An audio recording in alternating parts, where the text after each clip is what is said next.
नमस्कार, मेरे चैनल पे आप सभी का हार्दिक स्वागत और अभिनंदन है। क्या आपने कभी सोचा है अगर किसी सरकारी कर्मचारी की 2 पत्नियां हैं तो फैमिली पेंशन किसे मिलेगी?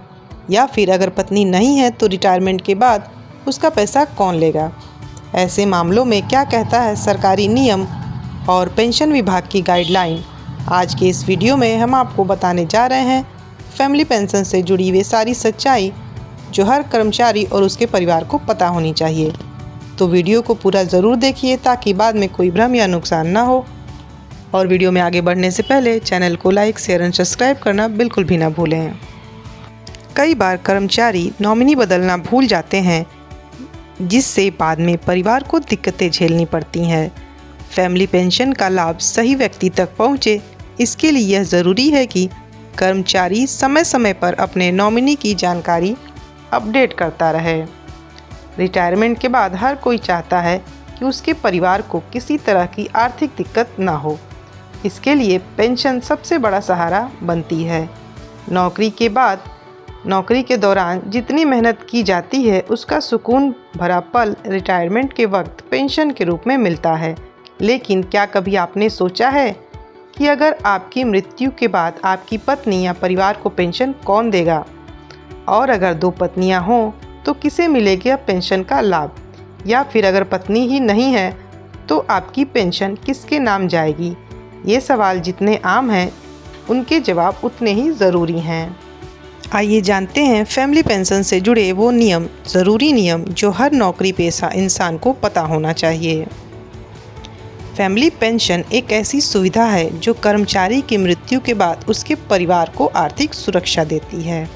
अगर किसी व्यक्ति की मृत्यु हो जाती है तो उसकी पेंशन उसकी पत्नी को ट्रांसफ़र कर दी जाती है।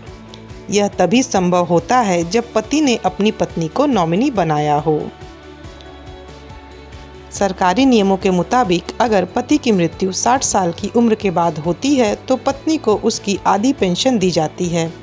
लेकिन अगर पति की मौत 60 साल से पहले हो जाती है तो पत्नी को पूरी पेंशन का लाभ मिलता है। अगर 2 पत्नियां हैं तो किसे मिलेगी फैमिली पेंशन? कई बार परिवार में एक से ज़्यादा पत्नियां होती हैं। ऐसे में सवाल उठता है कि फैमिली पेंशन किसे मिलेगी?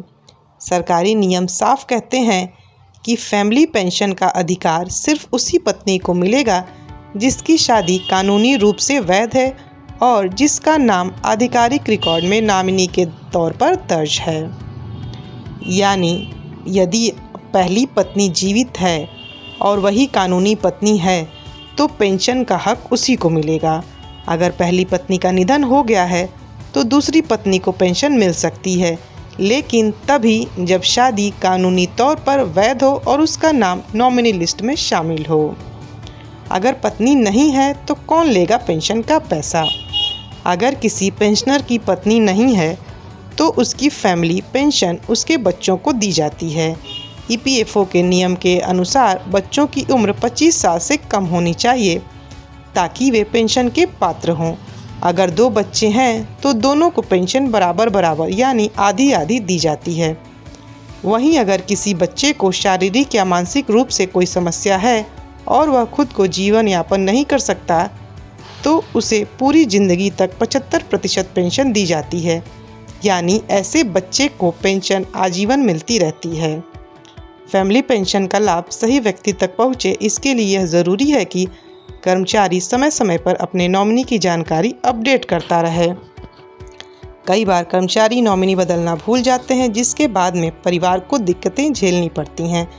इसलिए अगर जीवन में कोई बदलाव होता है जैसे शादी, तलाक या पत्नी का निधन तो नॉमिनी अपडेट ज़रूर करें।